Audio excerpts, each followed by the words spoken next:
(37화) 줄거리. 이웃 대왕들의 힘을 빌리고 동령동의 위험, 추경 부인의 저항, 거대한 동물들을 부리며 법수를 행하는 목록대왕, 등갑군의 마지막 싸움에 이르기까지 맹에게 저항은 끊이지 않았다. 공명은 불볕더위와 전염병 등 온갖 고초 속에서 갖은 전략 전술로 대응하며 오가군의 등갑군을 모두 불태워 죽임으로써 결국 7종 7금으로 맹에게 항복을 받아 배후 위협을 없애고 남쪽 정벌을 마쳤다. 뺏은 땅을 돌려주고 맹액에게 그 지역을 잘 다스릴 것을 당부한 공명은 맹액 일행의 배웅을 받으며 돌아오는 길에 울부짖는 노수에서 제사를 올리며 상처받은 전쟁혼들을 위무한다. 제72장 공명이 표를 올리다. 맹액이 떠난 뒤 장사 비위가 공명을 찾고 간하였다. 이제 승상께서 몸소 사졸들을 이끌고 불모의 땅 깊숙이 들어와 오랑캐 나라를 복속시켰습니다.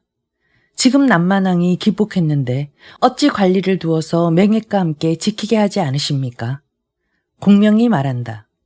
이러한 경우 쉽지 않은 게 세 가지 있소. 우선 관원을 머물게 한다면 마땅히 군사를 주둔시켜야 하니 군량을 얻기 어려움이 그 하나요. 오랑캐들이 다치고 깨져서 부모 형제가 사망했는데 외인을 남기면서 병력을 주둔하지 않으면 반드시 재앙이 있을 것이니 이것이 두 번째 쉽지 않음이요. 오랑캐들이 여러 차례 없애고 죽이는 죄를 저질러 스스로 혐의가 있는데 외인을 남기면 서로 믿지 못하니 이것이 세 번째 쉽지 않음이요. 이제 내가 사람을 남겨두지 않고 군량을 운반하지 않는 것이 서로 화평하고 무사히 지내는 길을 따름이요. 사람들 모두 탐복한다. 이에 오랑캐 땅의 사람들이 모두 공명의 은덕에 감격해 공명을 위해 살아있는 사람을 모시는 사당을 세우고 사시사철 제사를 올리며 모두들 그를 자비로운 아버지라고 불렀다. 제각기 진주와 금은보화, 단칠, 각종 약재, 농사짓는 소, 전투용 말 등을 보내어 군용으로 쓰게 하고 다시는 반역하지 않겠다고 맹세했다. 남방이 이렇게 평정되었다. 한편 공명이 군사들을 호개한 뒤 군사를 거두어 총나라로 돌아가며 위원에게 명하여 휘하 병력을 이끌고 선봉을 맡게 했다. 위원이 병력을 이끌고 노수 물가에 이르자 갑자기 먹구름이 사방에서 몰려오고 무리에서 한바탕 광풍이 불어오니 모래가 날고 돌이 굴러 군사들이 전진할 수 없었다. 위원이 할 수 없이 군사를 돌이켜 공명에게 아뢰고 함께 떠나기로 하였다. 때는 9월 가을, 공명이 고국을 향해 돌아가는 길에 오른다. 맹액은 대소동주와 추장과 모든 불황민들까지 거느리고 줄을 지어 절하며 전송한다. 공명이 맹액에게 노수 건넬 일을 물었다. 이 강물에는 원래부터 사나운 귀신이 있어 오가는 이들은 반드시 제사를 지내줘야 합니다. 무엇을 제물로 바치오? 옛날에는 나라 사람들이 이곳의 사나운 귀신에게 화를 입을 때마다 77, 즉 49개의 사람 머리와 검은 소와 흰 양을 제물로 바치면 자연히 바람과 물결이 잠잠해지고 아울러 해마다 풍년이 듭니다. 내 이미 평정을 마쳤는데 어찌 함부로 한 사람이라도 죽이겠소. 공명은 몸소 노수 물가로 가서 관찰한다. 과연 으스스한 바람이 거세게 불고 파도가 세차게 솟구쳐 사람과 말이 모두 놀란다. 공명이 몹시 괴이하게 여겨 원주민을 찾아 물어보니 토인이 고한다. 승상께서 지나가신 뒤 밤마다 물가에서 귀신들이 소리내어 우는 것만 들렸습니다. 황혼부터 새벽까지 우는 소리가 끊이지 않습니다. 독한 안개 속에 귀신들이 무수한데 이들이 재앙을 일으키니 아무도 감히 강물을 건너지 못합니다. 이것은 바로 나의 과실 때문이요.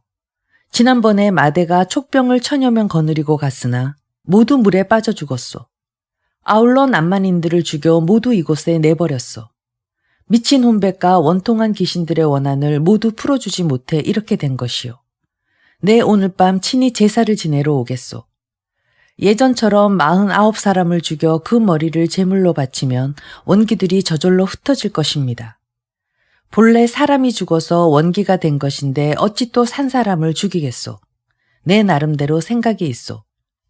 곧 요리사를 불러 소와 말을 도살하고 밀가루를 반죽해서 사람 머리처럼 빚어 그 속을 소와 양의 살코기로 대신 채우고 이름하여 만두라 했다.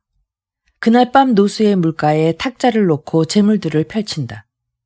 49개의 등잔불을 늘어서 켜놓고 번을 휘날리며 혼백을 부르고 만두를 비롯한 재물을 바닥에 버려놓는다.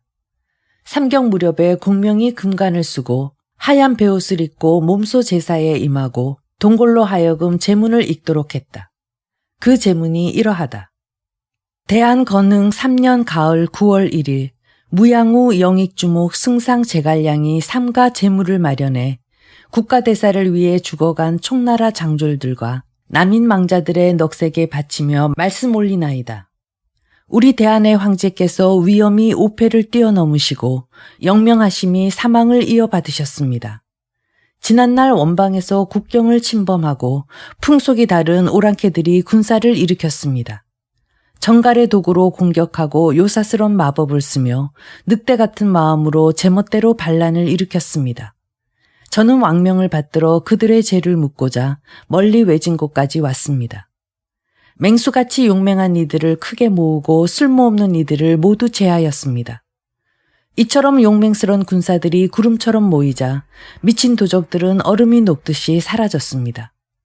대나무를 쪼개는 형세로 진격하자 놀란 원숭이들처럼 달아났습니다. 병사들은 모두 구주의 호골들이요 관료 장교들은 사해의 영웅들입니다. 무예를 익혀 군에 들어오고 광명을 찾아 임금을 섬기니 아무에게도 거듭 명령할 것 없이 다 함께 진격해 7번 사로잡았습니다. 나라를 받드는 정성을 다 같이 굳게 하고 임금께 충성하는 뜻을 다하였습니다. 어찌 그대들이 병기를 놓치고 적들의 간사한 계략에 빠질 줄 알았겠습니까? 어떤 이는 눈먼 화살에 맞아 그 넋이 저승에 묻히게 되었습니다. 어떤 이는 칼날에 베어서 그 혼백이 끝없는 밤의 어둠 속으로 돌아갔습니다. 살아서는 용맹했고 죽어서는 이름을 남겼습니다. 이제 우리는 승전가를 부르며 돌아가 곧이어 종묘에 포로를 바치려 합니다. 그대들 영령은 아직도 우리 곁에 남아서 우리의 기도를 틀림없이 들을 것입니다. 그대들은 우리의 깃발을 뒤따라 우리의 군대를 뒤쫓아 천자의 나라로 돌아가 제각기 고향을 찾아서 고륙이 올리는 제사를 받고 집안 사람들로 하여금 제사를 지내게 하십시오. 절대로 타향의 귀신이 되지 말고 헛되이 이역의 혼백이 되지 마십시오. 저는 마땅히 천자께 아뢰어 그대들의 집안마다 모조리 은택을 누리게 하고 해마다 옷과 양식을 지급하고 달마다 공록을 하사하게 하겠습니다. 이러한 보답으로서 그대들의 마음을 위로하고자 합니다. 본토의 도신과 남쪽 망자들의 귀신에 이르기까지 제사가 때맞춰 있을 것이니 영혼이 옮겨 의지할 날이 머지않았습니다. 살아있는 이들은 천자의 위엄을 경외하고 죽은 이들도 천자의 교화를 받아들였습니다. 부디 더는 소리내어 울지 마십시오. 부족하나마 정성을 표하며 제사를 올리나이다. 오호라 슬프도다. 바라옵건대 보잘것없는 재물이지만 받으소서.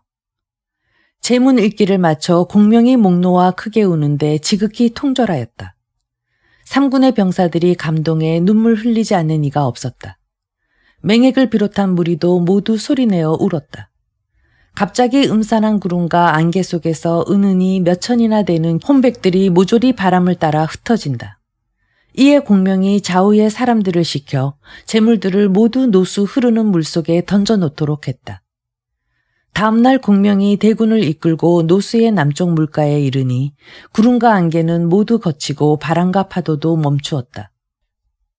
행렬이 영창 땅에 이르러 공명이 왕안과 여계를 남겨두어 내 고을을 지키게 했다.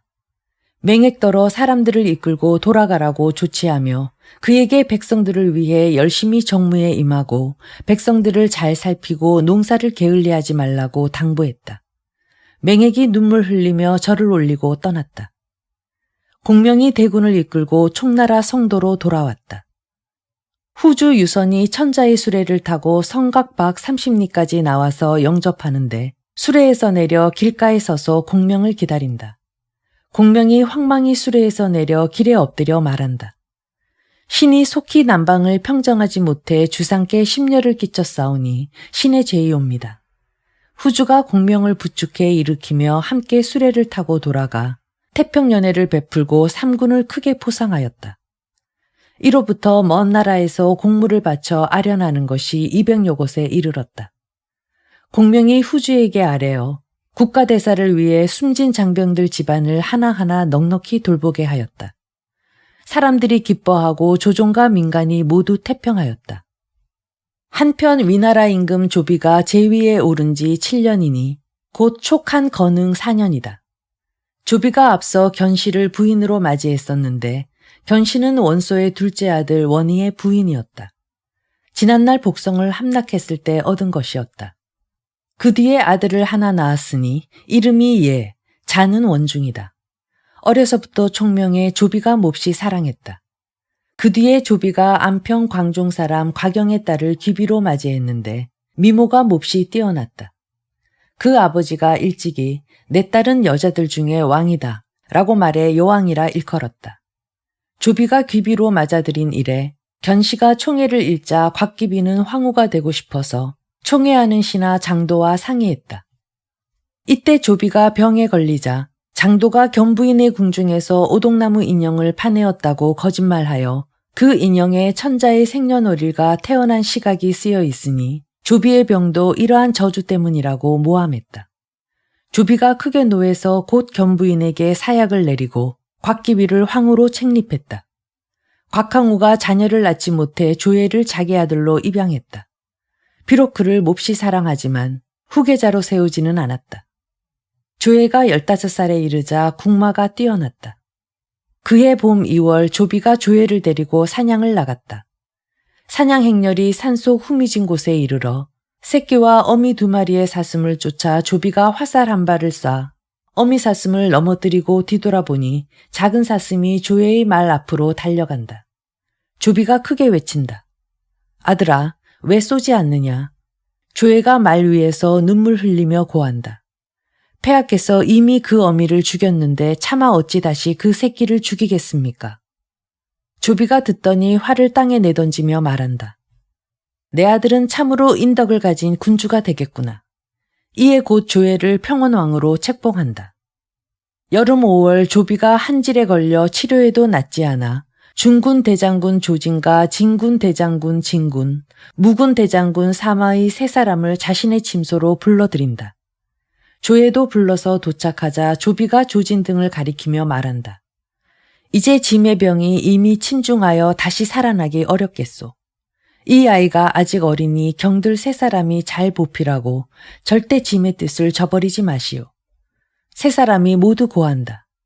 폐하께서 어찌 이런 말씀을 하십니까? 신들이 바라옵건대 있는 힘을 다하여 폐하를 천년만년 모시겠나이다. 올해 들어 허창의 성문이 저절로 무너졌으니 상스럽지 못한 징조였소. 짐은 이로부터 반드시 죽을 것을 알았소. 이렇게 말하고 있는데 내시가 아랜다. 정동대장군 조유가 문안 인사를 드리러 입궁했다는 것이다. 조비가 불러들여 이른다. 경들은 모두 국가의 기둥과 주춧돌 같은 신하들이니 한마음으로 짐의 아들을 보필한다면 짐은 죽더라도 편히 눈을 감겠구려. 말을 마치고 눈물을 주르르 흘리더니 흉서한다. 이때 나이 40세, 제위에 오른 지 7년째다. 이에 조진, 진군, 사마의 조유들이 한편으로 장례를 치르면서 또 한편으로 조예를 대위의 황제로 옹립하였다. 아버지 조비의 시호를 문왕제로 하고 어머니 견씨의 시호를 문조황으로 하였다. 종효를 태부로, 조진을 대장군으로, 조유를 대사마로, 화음을 태위로, 왕릉을 사도로, 진군을 사공으로, 사마의를 표기대장군으로 봉하였다. 그 밖에 문무관료도 각각 벼슬을 올려주었다. 천하에 대사면령을 내렸다. 이때 옹주와 양주 2고을을 지키는 벼슬 자리에 사람이 없자 사마의가 천자에게 표를 올려 자신이 서량을 비롯한 여러 지역을 지키겠다고 청한다. 조예가 이를 따라 옹주와 양주 등의 군사를 지휘 감독하도록 사마의에게 직위를 내렸다. 사마의가 천자의 조소를 받들어 떠났다. 재빨리 세작이 서촌으로 들어가 급보를 올린다. 공명이 크게 놀라 말한다. 조비가 죽고 애숭이 조회가 즉위했으니 나머지는 걱정할 게 없소.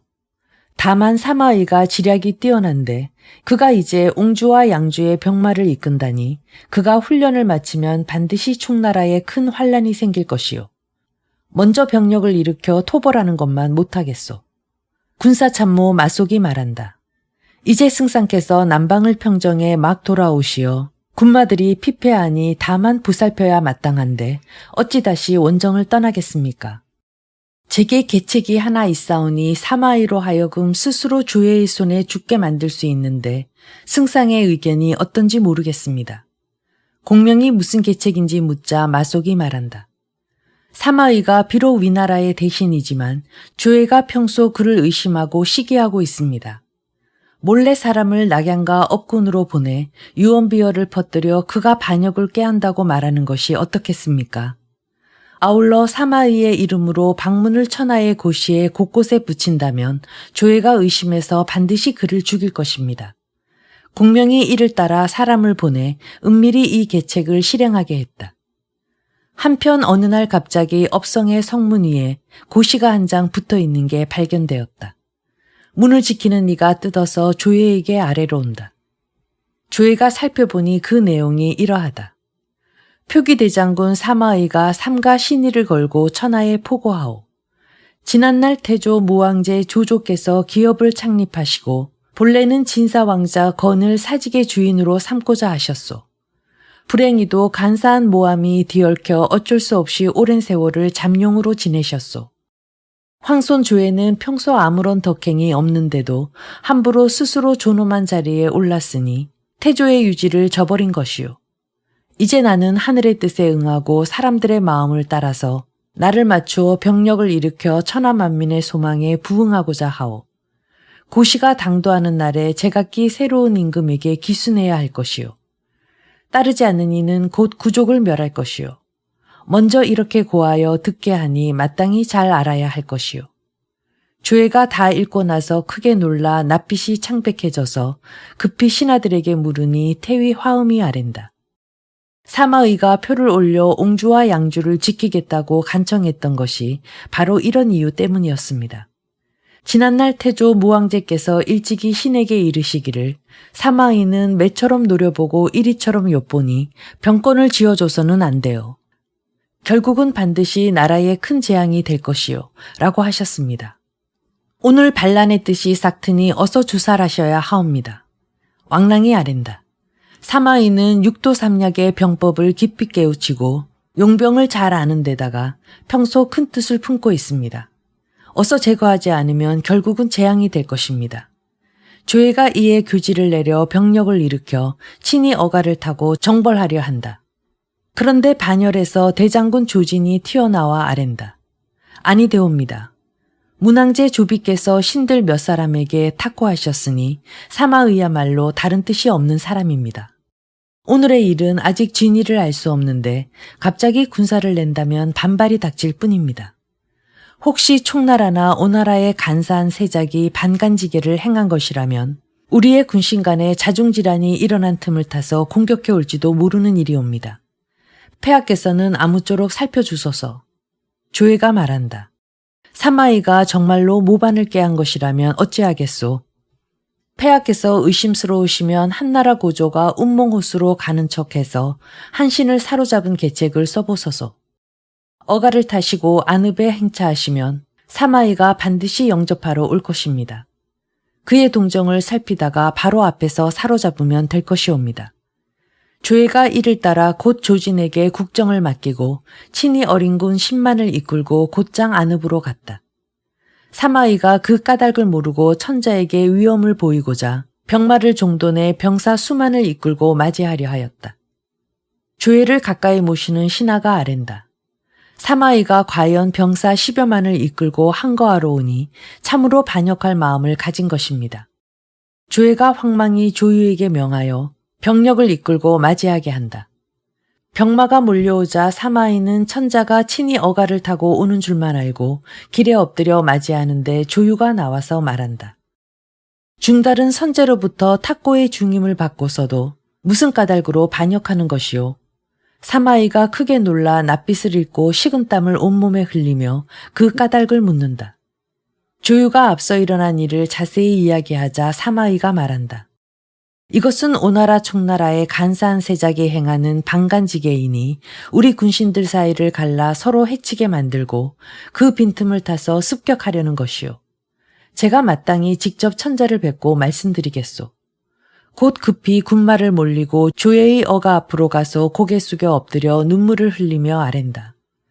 신은 선제폐하로부터 탁고의 중임을 받았거늘 어찌 감히 다른 마음을 품겠습니까? 이것은 필시 오나라 총나라의 간사한 계책이옵니다. 신이 청하옵건대 500인의 군사를 주신다면 먼저 총나라를 깨뜨리고 그 뒤 오나라를 정벌해 선제와 폐하께 보답하고 신의 마음을 밝히겠나이다.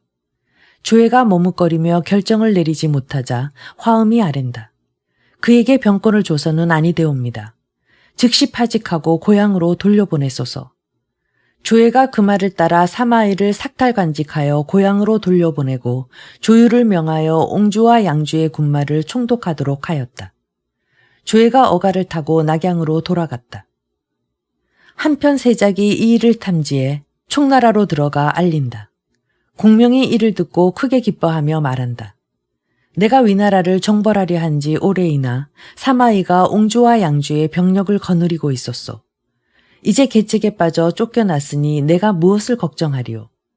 다음날 후주가 일찍 조회를 열어 관료들을 크게 참석시키자 공명이 자리에서 나와 출사표 한 편을 올리니 그 내용이 이러하다. 선제인 소열 황제께서는 한해 황실을 부흥시키려는 대업을 시작하셔서 아직 그 반도 이루지 못하셨는데 중도에서 붕어하셨습니다. 지금 천하는 위, 오, 촉한으로 삼분되어 있는데 촉한의 영토인 익주는 오랜 싸움으로 지쳐 있습니다. 따라서 지금은 매우 위급하여 나라가 흥하느냐 망하느냐 하는 중요한 시기입니다. 그러나 다행스럽게도 폐하를 옆에서 모시고 지키는 신하들이 궁중에서 자기 직책을 게을리하지 않고 또 충성스러운 무사들이 조종 밖의 먼 전장에서 자기 몸을 돌보지 않고 나라를 위하여 싸우는 것은 생각건대 선제의 특별히 두터웠던 은혜를 추모하여 이것을 폐하께 갚으려고 생각하기 때문입니다. 그러므로 폐하께서는 마땅히 총명한 길을 넓게 여시어 신하들의 간언을 듣고 바른 정치를 하여 선제가 남긴 덕을 크게 밝혀 도를 행하려는 뜻있는 인물들의 소망을 이루게 하여 그 의기를 넓고 크게 하셔야 합니다. 그리고 부질없이 폐하 자신을 덕이 부족하여 아무것도 할 수 없다고 생각하여 사리에도 맞지 않는 비유를 들어 변명하면서 충성된 간언을 막지 말아야 합니다. 궁중과 조정은 하나의 공동체입니다. 어디에서 근무하는 자이건 간에 선한 자는 벼슬을 올리고 악한 자는 벌해야 하는 것이니 이 일에 궁중과 조정에 차별이 있어서는 아니 됩니다.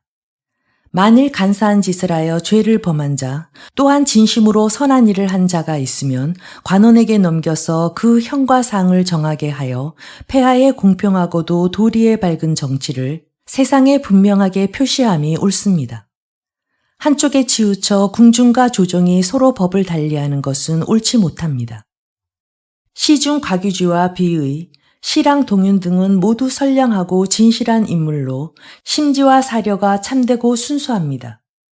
이런 까닭으로 선제께서는 많은 신하들 중에서 이들을 가려 뽑아 폐하께 남기신 것입니다. 생각건대 궁중의 일은 대소를 불문하고 모두 이들과 의논하신 다음에 널리 시행하신다면 반드시 이지러지고 새는 것 같은 부주의한 점을 도와주고 보충하여 그 효과를 크게 할 수 있을 것입니다. 또 장군 상총은 그 성질이나 행동이 선량하고 한쪽에 치우치지 않으며 군사에 밝아 구석구석까지 모두 알고 있으므로 옛날에 시험하여 채용하신 선제께서는 이 사람을 칭찬하여 재능이 있다고 하셨습니다. 이런 까닭으로 신하들과 의논하시어 상총을 기용하여 장관으로 삼은 것입니다. 생각건대 군사에 관한 일은 대소를 막론하고 모두 이 사람과 의논하셔서 시행하신다면 반드시 군사의 대오와 진중의 군인들을 화목하게 하고 우수한 자와 열등한 자를 잘 가려 각각 적당한 임무를 맡길 수 있을 것입니다. 덕이 뛰어난 신하를 가까이 하고 소인배를 멀리한 것이 전한이 흥했던 이유입니다. 소인배를 가까이 하고 뛰어난 신하를 멀리한 것이 후한의 세력이 기울어지고 쇠한 원인입니다. 선제께서는 언제나 신과 이런 일을 의논하셨으며 일찍이 후한의 환제 영제 때 정치가 어지러워져 나라가 망한 일에 대하여 탄식하고 원통하게 생각하시기를 마지 않으셨습니다. 시중상서 진진, 장사장애, 장군 장하는 모두 절도가 바르고 참된 인물들이라 지켜야 할 절조를 위해서는 능히 죽을 수 있는 신하들입니다. 폐하가 이들을 가까이 하고 이들을 믿으신다면 촉한 황실의 융성이 나를 세면서 기다릴 수 있을 만큼 빨리 올 것입니다. 신은 본디 서인으로서 남양의 융중에서 밥 갈고 있던 자입니다. 어지러운 세상에서 목숨을 보존하려 할 뿐 조금이라도 제후에게 소문이 나서 출세하려는 생각은 없었습니다. 그러나 선제께서는 신의 천한 신분에도 불구하고 선제의 귀한 신분을 굽히면서까지 신의 초막을 3번이나 찾아오셔서 지금 세상에서 해야 할 일에 대하여 하문하셨습니다. 이에 감격하여 신은 선제를 위해서 고로를 돌보지 않고 뛰어다니면서 일할 것을 맹세하였습니다. 그 뒤 당양의 장판에서 위군에게 대패하여 국군이 기울어지고 망할 경우에 직면하여 큰 임무를 받고 나라가 위태롭고 곤란한 중에서 오나라의 구원을 청하라는 명령을 받들었습니다. 그로부터 지금까지 21년이 되었습니다. 선제께서는 신이 진실하고 신중한 사람이라는 것을 잘 알고 계셨으므로 붕어하실 때 신에게 적군 토벌과 한실 부흥의 대사업을 부탁하셨습니다. 선제의 명을 받은 이래 아침 일찍부터 밤늦도록 근심하면서 명령을 받은 사명에 대한 효과를 거두지 못한 것 때문에 선제의 사람을 잘 알아보는 능력을 상하게나 하지 않을까 하고 두려워하였습니다. 그리하여 건흥 3년 5월에 노수를 건너 초록조차 자라지 않는 사막으로 깊이 들어가 남만을 징벌하였습니다. 그래서 남방은 이미 평정되었고 무기도 충분히 있습니다. 그러니까 당연히 3군의 대병을 거느리고 북방인 중국의 중앙고원, 즉 중국 정치의 중심지를 평정해야 합니다. 아무쪼록 걸음이 느린 말이나 날이 무딘 칼 같은 신이 힘을 다하여 간사하고 흉악한 조비를 쳐 없애고 한의 황실을 다시 일으켜 옛 서울 장안으로 돌아가게 되기를 원합니다. 이렇게 하는 것이 선제의 은희에 보답하고 폐하께 충성을 다하는 신의 직분입니다. 정치적 손익을 고려하여 나아가 폐하께 충성된 말씀을 올리는 일은 가규지 비의 동윤 등에 맡은 바 임무입니다. 원컨대 폐하께서는 신에게 적군을 토벌하여 한신을 일으켜 원래대로 부흥하는 데 시료를 올리는 일을 맡기십시오. 만일 그 시료를 거두지 못하면 신의 죄를 다스려 선제의 영 앞에 고하십시오. 만일 폐하의 덕행을 성하게 하는 말을 올리는 일이 없으면 가규지, 비의, 동윤 등의 죄를 꾸짖어 그 태만을 밝히십시오. 폐하 또한 스스로 잘 생각하고 도모하셔서 선한 도를 신하와 의논하시고 바른 말을 잘 들으시고 용납하셔서 선제께서 남기신 조칙을 따르도록 하십시오. 신은 선제의 크신 은혜를 입은 감격을 차마 이기지 못하여 지금 멀리 떠나가려 하매 이 표를 쓰면서 눈물이 흘러 무슨 말을 올려야 할지 모르겠습니다. 후주가 표를 읽고 나서 말한다. 상부께서 남쪽을 정벌하시며 먼 길을 다니느라 갓난을 겪으셨소. 이제 막 도읍으로 돌아와서 미처 편안한 자리에 앉지도 못하셨소. 그런데 이제 다시 북쪽을 정벌하신다니 심신이 지칠까 걱정이요. 신이 선제로부터 탁고의 중임을 받아 밤낮으로 아직껏 태만한 적이 없었습니다. 이제 남방을 이미 평정해 안쪽을 돌볼 걱정이 없는데 이때를 놓친다면 역적을 토벌해 중원을 회복하는 것은 다시 언제까지 기다려야겠습니까? 그런데 반열에서 태사 초주가 나오며 아랜다. 신이 밤에 천문현상을 관찰하니 북쪽의 왕성한 기운이 한창이고 별빛이 더욱 밝아 아직은 도모할 때가 아닙니다. 그리고 공명을 돌아보며 말한다. 승상께서 천문을 깊이 아실 터인데 무슨 까닭으로 강행하십니까? 천도도 바뀌어 일정하지 않거늘 어찌 그것에 얽매이겠소. 내 이제 우선 군마를 한중에 주둔하고 저들의 동정을 살핀 뒤 떠나겠소. 초주가 애써 간언하지만 공명이 듣지 않는다. 이에 공명이 가규지, 동윤, 비위들을 시중으로 남겨서 궁중의 일을 모두 맡겼다. 또한 상총을 대장으로 남겨서 어린 군마를 총지휘하게 하였다. 진진을 시중으로, 장안을 참군으로, 장애를 장사로 삼아 승상부의 일을 맡도록 하였다. 두경을 간이대부로, 두미와 양홍을 상소로, 맹강과 내민을 제주로, 윤묵과 이선을 박사로, 극정과 비시를 비서로, 초주를 태사로 삼았다. 궁궐 안팎에 문무관료 100여 명이 나와 총나라의 정사를 처리한다. 공명이 천자의 조서를 받아 승상부로 돌아가 장수들을 불러 지시한다. 수많은 장수들이 다 함께 제갈량을 따라간다.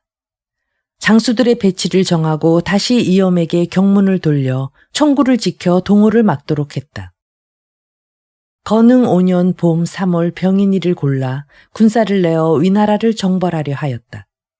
그런데 군마간에서 어느 늙은 장군이 나오며 성난 목소리로 말한다. 내 비록 늙었지만 아직 연파의 용맹과 마원의 기백을 갖고 있소. 이 고인 두 사람은 모두 늙은 것을 받아들이지 않았는데 무슨 까닭으로 나를 쓰지 않는 것이오. 사람들이 바라보니 바로 조자룡이다. 공명이 말한다. 내가 남쪽을 평정하고 서울로 돌아오니 마초가 병사해 내 몹시 슬프고 마치 한파를 잃은 듯이 여겼소.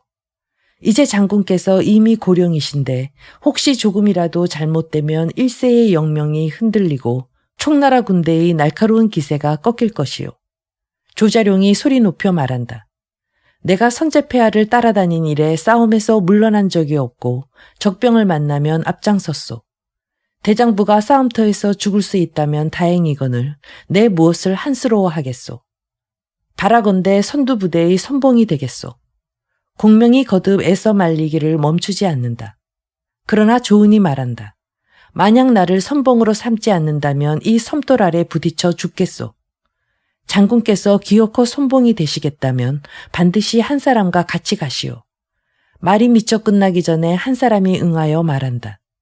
제가 비록 재주 없으나 바라건대 노장군을 도와서 선봉에서 일군을 이끌어 적군을 깨러 가겠나이다. 공명이 바라보니 바로 등지다. 공명이 크게 기뻐하며 바로 정예병력 5천과 부장 10사람을 뽑아 조은과 등지를 뒤따르게 했다. 드디어 공명이 출사길에 오르니 후주는 문무백관을 거느리고 북문 밖 심리까지 나아가 전송한다. 공명은 후주께 하직하고 전기가 들을 덮고 창각칼이 숯불처럼 번쩍이는 가운데 군사를 거느리고 한중을 향해 진발하였다. 제73장 지략으로 세계의 성을 얻다. 오랫동안 태평성대를 부르던 낙양 일대는 벌구멍을 쑤신 듯 들끓었다. 제갈량이 쳐들어온다. 30만 대군이란다. 상하를 불문하고 백성들은 밤에도 잠을 이루지 못하고 어찌할 바를 모르고 날뛰었다. 조자룡이 선봉이다. 낙양이 머지않다. 조회는 세작으로부터 급보를 받자 곧 조회를 열어 군신과 의논하였다. 누가 장수가 되어 촉병을 격퇴하겠소. 갑자기 한 사람이 대답하며 나온다. 신의 부친이 한중에서 전사해 이를 갈며 한스러워했으나 지금까지 복수하지 못했습니다. 이제 촉병이 국경을 침범하니 바라건대 신이 휘하의 맹장을 이끌고 또한 폐하께서 관서병력을 내리신다면 촉병을 격파하러 가겠습니다. 위로 국가를 위해 힘을 다하고 아래로 부친의 복수를 할 수 있다면 신은 10,000번 죽어도 한스럽지 않겠습니다. 사람들이 바라보니 바로 하우연의 아들 하우무다. 하우무의 자는 자유인데 성격이 몹시 급하고 몹시 인색했다. 어려서 하우돈의 대를 잇고자 그의 양자가 되었다. 그 뒤 하우연을 황충이 참하자 조조가 불쌍히 여겨서 딸 청하공주와 짝지어 그를 부마로 삼았다. 이 때문에 조정 안에서 기뻐하며 존경함을 받았다. 비록 병권을 가지긴 했으나 아직까지 전장에 나간 적은 없었다. 그때 출정을 자초하자 조회가 즉시 대도독으로 임명해 관서지어 여러 방면 군마를 동원해 적병을 맞이하러 가게 했다. 그런데 사도 왕랑이 간한다. 아니 되옵니다. 하오 부마께서 아직까지 싸움터에 나간 적이 없는데 이런 큰 임무를 맡기시는 것은 적절한 처사가 아니옵니다. 게다가 제갈량은 지혜가 넘치고 꾀가 많으며 병법에 깊이 통달했으니 함부로 맞설 수 없사옵니다. 하오무가 꾸짖는다. 사도는 제갈량과 내통하는 것이 아니오. 내 어려서부터 부친을 따라 도략을 학습하고 병법에 깊이 통달했거늘 그대는 어찌 나를 어리다고 업신여기오. 내가 제갈량을 사로잡지 못한다면 맹세코 돌아와 천자를 뵙지 않겠소. 왕랑을 비롯한 사람들 모두 감히 더 이야기하지 못한다. 하오무가 위나라 군주에게 작별하고 밤새 장안에 도착해 관서 지역의 여러 방면 군마 20만을 동원해 공명과 싸우러 갔다. 한편 공명이 병력을 이끌고 면연에 이르러 마초의 분묘를 지나자 아우마대에게 상복을 입게 하고 공명이 몸소 제사를 올렸다. 제사를 마치고 영체로 돌아와 진군을 상해하는데 정찰병이 보고한다. 위나라 군주 조회가 부마 하오무를 보내며 관중 각지의 군사를 일으켜 맞서러 옵니다. 위원이 들어와 계책을 올린다. 하오무는 풍족한 집에서 자란 세상 물정에 어두운 자제이니 유약하고 무모합니다. 제가 바라건대 정병 5천을 얻어 포중으로 길을 골라 주령 동쪽을 돌아 자오곡으로 가 북쪽으로 진격하면 장안까지 불과 열흘에 갑니다. 하오무는 제가 급습한 것을 알면 틀림없이 성을 버리고 행문의 저각쪽으로 달아날 것입니다.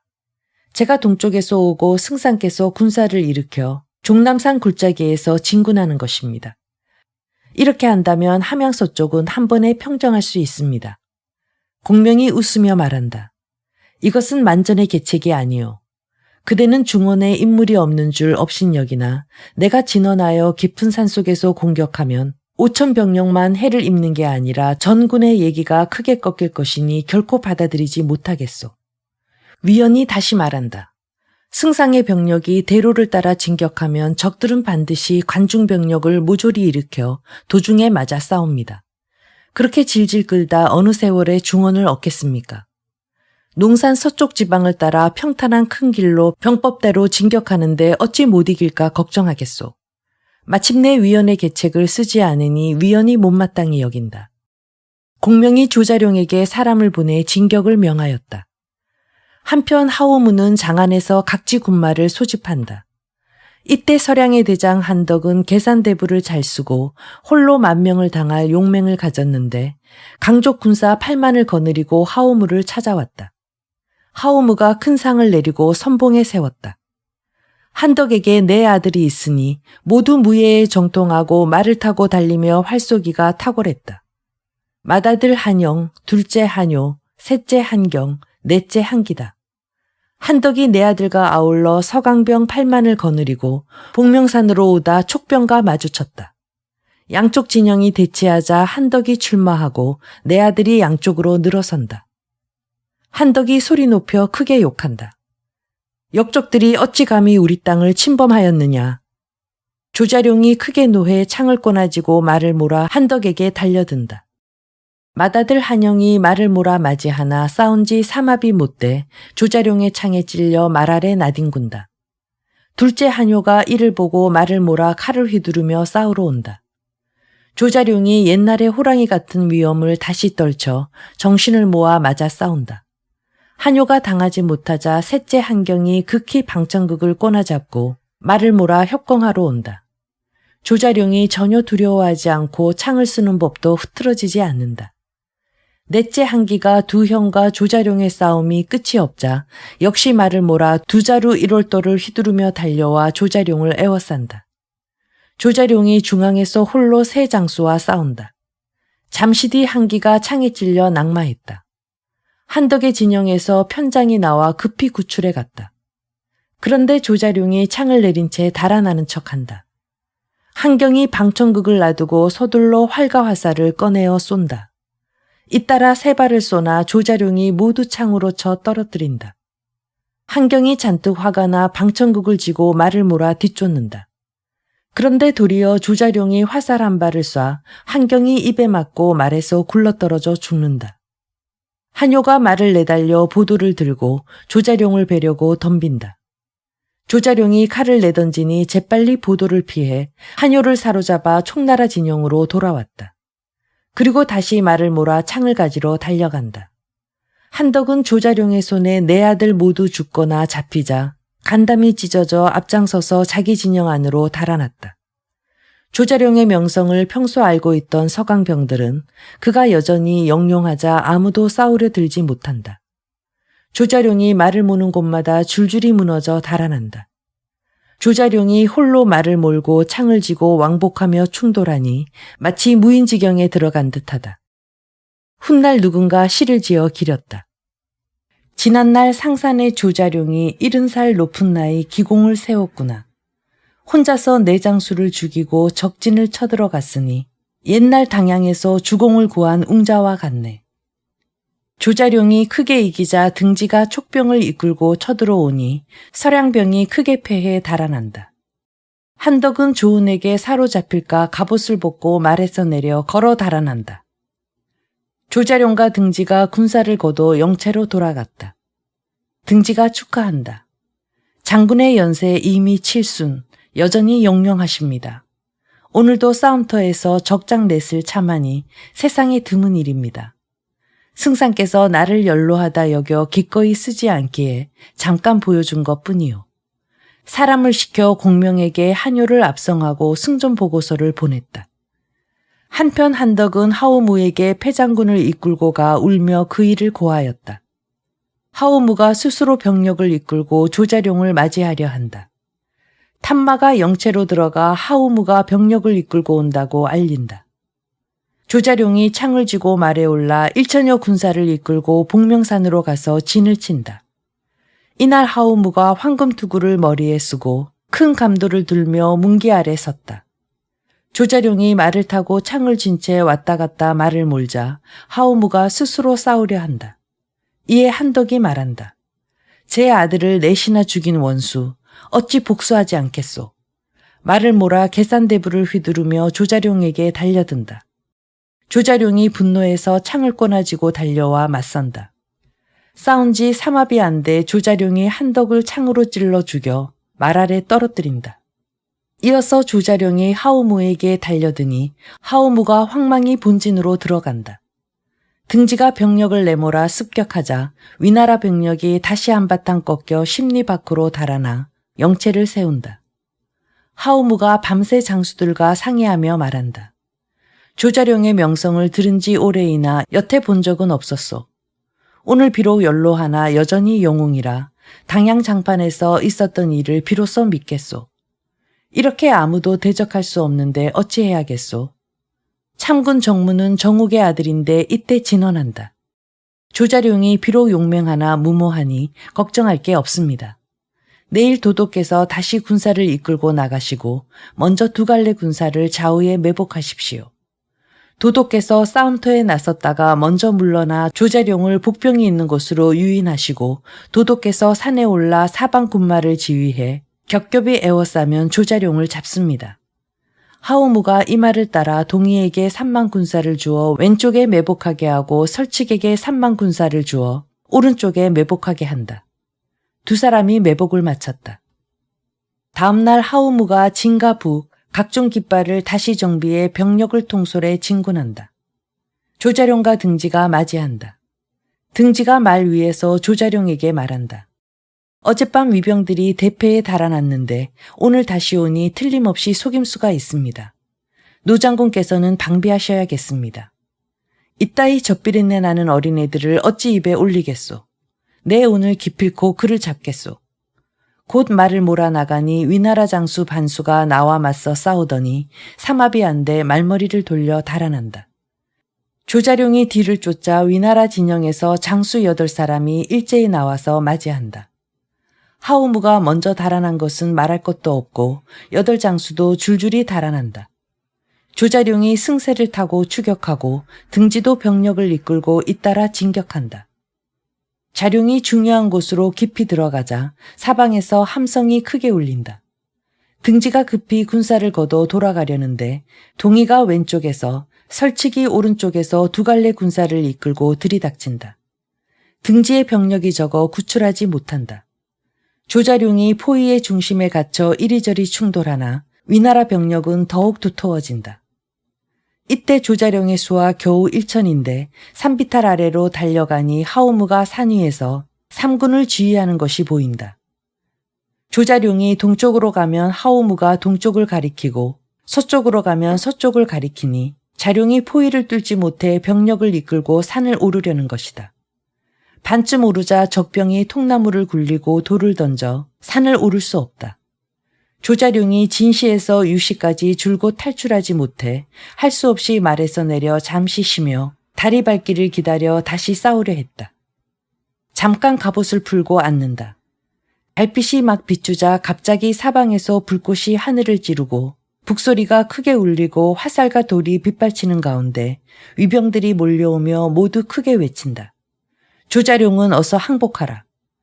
자룡이 급히 말에 올라 적병을 맞이하나 사방팔방에서 적의 군마가 점점 다가오고 노존을 격렬히 교차 사격하니 자룡의 인마들 모두 앞으로 나아갈 수 없다.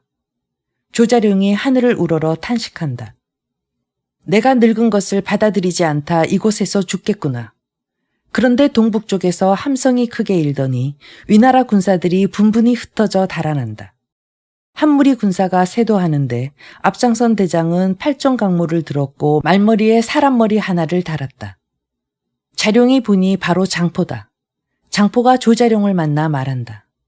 승상께서 노장군이 잘못될까 특별히 저를 보내어 5천 군사를 이끌고 도우라 하셨습니다. 노장군이 포위됐다 듣고 두터운 포위를 뚫고자 달려왔습니다.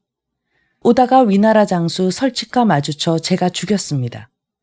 자룡이 크게 기뻐하며 즉시 장포와 더불어 서북쪽으로 탈출했다. 그런데 위병들이 무기를 버리고 달아난다. 한 무리 군사가 바깥쪽에서 함성을 지르며 몰려오는데 선두대장은 언월 총령도를 들고 손에 사람 머리를 들었다.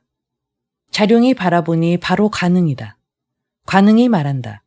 승상의 명을 받자와 노장군께서 잘못되실까 걱정스러워 특별히 5천 군사를 이끌고 도우러 왔습니다.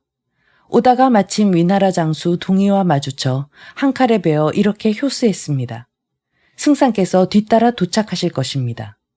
자룡이 말한다. 두 장군이 벌써 비범한 공로를 세웠으니 어찌 오늘 이 틈에 하오무를 사로잡아 대사를 매듭짓지 않겠소. 장포가 이 말을 듣고 군사를 이끌고 가니 관응이 말한다. 저도 공을 세우러 가겠습니다. 역시 병력을 이끌고 간다. 자룡이 좌우를 돌아보며 말한다. 저 두 사람은 내 아들이나 조카뻘인데 앞다투어 공을 세우려 하오. 나는 나라의 상장이요 조종의 오랜 신하인데 오히려 이들 젊은이보다 못하겠소. 내 마땅히 늙은 목숨을 버려서라도 선제의 은혜를 갚겠소. 이에 병력을 이끌고 하오무를 잡으러 갔다. 이날 밤 이들 세 갈래 병력이 협공해 위나라 군사를 한바탕 대파했다. 등지도 병력을 이끌고 도우니 시체가 들판을 덮고 피가 흘러 강을 이루었다. 하오무는 무모한데도 나이가 어려서 여태 전투를 경험하지 못했다. 군사들이 크게 혼란해하자 휘하의 날랜 장수 100여 명을 이끌고 남한군 쪽으로 달아났다. 이렇게 주장이 사라지자 군사들이 모조리 달아났다. 관응과 장포 두 장수는 하오무가 남한군 쪽으로 달아난 것을 듣고 밤새 뒤쫓는다. 하오무는 성 안으로 들어가 성문을 굳게 닫고 병력을 동원해 방어한다. 관운과 장포 두 사람이 뒤쫓아와 성을 포위한다. 조자룡이 뒤따라 도착해 세 곳에서 공격한다. 얼마 뒤 등지도 병력을 이끌고 온다. 열흘 동안 포위 공격하나 함락하지 못한다. 그런데 누군가 알리기를 승상이 후군을 면양해 좌군을 양평해 우군을 석성에 주둔하고 직접 중군을 이끌고 온다고 한다. 조자룡, 등지, 관응, 장포 모두가 공명을 찾아와 절하고 매일 성을 공격했으나 함락하지 못한 것을 이야기했다. 공명이 작은 수레를 타고 직접 성 주위를 쭉 살펴보고 영체로 돌아와 막사 안에 앉는다. 여러 장수가 둘러서서 굴령을 듣는다. 공명이 말한다. 이곳은 해자가 깊고 성이 높아 쉽게 공략할 수 없소. 이 성이 우리에게 중요한 것이 아닌데 만약 그대들이 공격을 오래 끌다가 위나라 군사들이 길을 나눠 출격해 한중을 빼앗는다면 아군이 위험해지요. 등지가 말한다. 하오무는 위나라 부마입니다. 그를 잡으면 장수 100사람을 참하는 것보다 낫습니다. 이제 이곳에서 어렵다고 어찌 포기하고 가겠습니까? 공명이 말한다. 내게 계책이 있소. 이곳에서 천수군이 서쪽으로 잇따았고 안정군이 북쪽으로 붙었소. 이 두 곳 태수는 어떤 사람들인지 모르겠소. 정찰병이 답한다. 천수 태수는 마준이고 안정 태수는 최량입니다. 공명이 크게 기뻐하며 위원을 불러 계책을 주며 이러이러하게 지시한다. 다시 관은과 장포를 불러 이러이러하게 지시한다.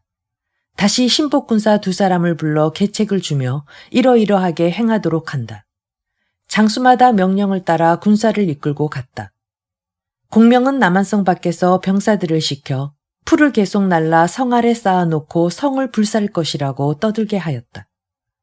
위나라 병사들이 듣고 모두가 크게 비웃으며 두려워하지 않는다. 한편 성 안에 있던 안정태수 최량은 촉병들이 남한성을 포위해 하오무를 꼼짝 못하게 만들었다는 소식을 듣는다. 몹시 놀라고 두려워 즉시 사천 군사를 동원해 성읍을 지킨다. 그런데 한 사람이 정남 쪽에서 오며 기밀을 요하는 일이 있다고 말한다. 최량이 불러 묻자 그가 답한다. 저는 하우도독 밑에 신복장수 배서라고 하는데 이제 도독의 명령을 받들어 특별히 천수 안정 2 고을에 구원병을 요청하러 왔습니다. 남한성이 몹시 위급하여 날마다 성 위에서 불을 놓아 신호를 삼으며 2 고을 구원병이 오기만 기다리나 어느 곳도 오지 않았습니다. 이 때문에 저를 다시 보내어 두터운 포위를 돌파해 이렇게 위급을 알리러 왔으니 한밤이라도 병력을 일으켜 바깥에서 도와야 합니다. 도독께서 2 고을 병력이 도착하는 것을 보면 성문을 열고 접응할 것입니다. 최량이 말한다. 도독의 문서를 가져왔소. 배서가 품속에서 문서를 꺼내는데 문서가 이미 땀에 젖었다. 배서가 잠깐 명령을 전하더니 급히 수하에게 말을 끌고 오라 시켜 성문을 나가 천수군으로 떠난다. 이틀이 안 지나 다시 보고하는 사람이 도착해 천수태수가 벌써 병력을 일으켜 남한성을 구하러 갔으니 안정군도 접응하라 한다. 최량이 부관들과 상의한다. 많은 관원들이 이야기한다. 도우러 가지 않아 남한성이 함락되고 하우 부마를 잃는다면 모두 우리 2 고을의 죄입니다. 구원하러 가야 합니다. 최량이 즉시 인마를 동원해 성을 떠나가며 문관들만 남겨 성을 지키게 했다. 최량이 병력을 이끌고 남한군 쪽으로 크게 진발하는데 멀리 불빛이 하늘을 찌르니 병사들을 다그쳐 밤새 전진했다. 남한군에서 50열이 떨어진 곳에 이르자 갑자기 앞뒤에서 함성이 크게 울리는데 정찰병이 알린다. 앞에서 관응이 우리 갈 길을 끊고 뒤에서 장포가 달려듭니다. 안정군 병력이 사방으로 달아난다. 최량이 크게 놀라 수하 100여 사람을 이끌고 좁은 길로 가 죽기 살기로 탈출해 안정군으로 달아났다. 안전성 해자에 이르자 성 위에서 화살이 빗발친다. 총나라 장수 위원이 성 위에서 외친다. 내 이미 성을 취했다. 어찌어서 항복하지 않느냐. 알고 보니 위원이 촉병을 안정성 군사로 변장시켜 한밤에 성문을 열게 해 촉병이 모조리 들어왔다. 이렇게 안정성을 빼앗았다. 최량이 황망히 천수군으로 달아났다. 길을 다 가기 전에 앞쪽에서 한 무리 군사가 늘어선다. 큰 깃발 아래 한 사람이 윤건을 쓰고 깃털 부채를 들고 학창의를 입은 채 수레 위에 반드시 앉아있다. 최량이 보니 바로 공명이라 급히 말머리를 돌려 달아난다. 관은과 장포가 양쪽에서 병력을 이끌고 뒤쫓아와 외친다. 어서 항복하라. 최량이 보니 사방이 모두 촉병이라 부득이하게 항복해 함께 큰 영체로 돌아갔다. 공명이 그를 상빈으로 예우한다. 공명이 말한다. 남한태수와 조카는 교분이 있소. 최량이 말한다. 그 사람은 양부의 형제 양릉입니다. 저와 이웃한 고을이라 교분이 몹시 두텁습니다. 이제 수고롭겠지만 조카가 성으로 들어가 양릉을 설득해 하오무를 잡을 수 있겠소. 승상께서 저에게 가라고 명하신다면 잠시 군마를 물려 제가 성으로 들어가 설득하게 해주십시오. 공명이 이를 따라 즉시 전령해 사방의 군마는 각각 20리 물러나 진을 치게 했다. 최량이 홀로 말을 타고 성 앞에 이르러 성문을 열라 외쳐 부중으로 들어가 양릉과 인사를 마치고 그 일을 자세히 말했다. 양릉이 말한다. 우리는 위나라 임금의 큰 은혜를 받았는데 어찌 차마 배반하겠소. 상대의 계략을 역이용하는 것이 좋겠소. 곧 최량을 데리고 하오무를 찾아가 낱낱이 이야기해 알린다. 하오무가 말한다. 어떤 계책을 써야겠소? 양릉이 말한다. 제가 성문을 열어준다고 한 뒤 촉병을 유인해 성으로 들어오게 꿰어 성 안에서 죽이는 것입니다. 최량이 계책대로 행하려 성을 나가 공명을 만나 이야기한다. 양릉이 성문을 열어준다니 대군을 성 안으로 들여보내 하오무를 잡을 수 있습니다. 양릉이 본래 스스로 하오무를 잡고 싶으나 수하의 용사가 많지 않아 감히 함부로 움직이지 못합니다. 이런 일이야 지극히 쉽소. 이제 조카에게 원래 함께 항복한 병사가 100여 사람 있으니 그들 속에 총나라 장수를 몰래 숨겨 안정성 군사로 가장해 함께 성으로 들어가 하오무의 부중에 먼저 매복시키시오. 그리고 양릉과 몰래 약속해 한밤이 되기를 기다려 성문을 열어주고 안팎에서 호응하시오. 최량이 생각한다. 총나라 장수를 데려가는데 응하지 않으면 공명에게 의심받을까 두렵구나. 우선 데리고 들어가 안에서 먼저 베고 불을 피워 신호 삼아 공명을 불러들여 죽여야겠다. 이래서 받아들인다. 공명이 부탁한다. 내가 가까이 여기고 믿는 관음과 장포를 조카에게 딸려 먼저 보낼 테니 구원군이 성 안으로 몰려오는 것이라고 하오무를 안심시키시오. 불을 피워 올리면 내 직접 앞장서 성으로 들어가 그를 잡겠소. 공명의 비밀 계책을 받아 갑옷을 걸치고 말에 올라 각각 병기를 가지고 안정군사들 사이에 섞여 최량을 뒤따라 남한성 아래 이른다. 양릉이 성 위에 있다가 해자 다리를 걷어 올리고 호심란에 기대어 묻는다. 어디에서 오는 군마들인가? 최량이 말한다. 안정성의 구원군입니다. 최량이 먼저 신호를 전하는 화살을 성 위로 쏜다. 이 화살에 밀서가 달렸으니 이러하다. 이제 제갈량이 두 장수를 보내어 성 안에 매복시켜 안팎으로 호응하려 하오. 우선 함부로 움직이지 마시오. 계책이 새어나갈까 걱정이오. 양릉이 밀서를 하오무에게 보이며 자세한 이야기를 하니 하오무가 말한다. 이렇게 제갈량이 우리 계책에 빠졌으니 우선 도부수 100여인을 부중에 매복시켜야겠소. 두 장수가 최태수를 따라 부중으로 들어오면 문을 닫고 배시오. 그리고 성 위에 불을 피워 올려 제갈량을 성 안으로 깨어들이시오. 복병들이 일제히 나오면 제갈량을 잡을 수 있소. 이렇게 안배를 마치고 양릉이 성벽위로 되돌아가 말한다. 안정성 군사가 맞다면 어서 성 안으로 들여라. 관응이 최량 곁에 바짝붙어 앞서고 장포가 뒤따른다. 양릉이 성벽에서 내려와 문가에서 영접한다. 갑자기 관응이 칼을 내리쳐 양릉을 베어 말 아래로 떨군다. 최량이 크게 놀라 급히 말머리를 돌려 달아난다. 최량이 조교 가까이 이르자 장포가 크게 외친다. 도적놈은 거기 서라. 너희가 속임수로 어찌 승상을 기만한단 말이냐. 창을 쳐들어 최량을 찔러 말 아래로 떨군다. 관응이 재빨리 성 위로 올라가 불을 피워 올리니 사방에서 촉병이 몰려든다. 하오무가 어쩔 줄 모르고 남문을 열고 있는 힘을 다해 탈출하는데 한 무리 군사가 앞을 가로막는다. 선두대장은 왕평이다. 싸운 지 겨우 1한 만에 말 위에 하오무를 사로잡고 나머지는 모두 살해했다. 공명이 남한성으로 들어가 군사와 백성을 달래고 털끝 하나 건드리지 않는다. 장수들이 제각기 공로를 바쳤다. 공명이 하오무를 수레 안에 가두게 했다. 등지가 묻는다.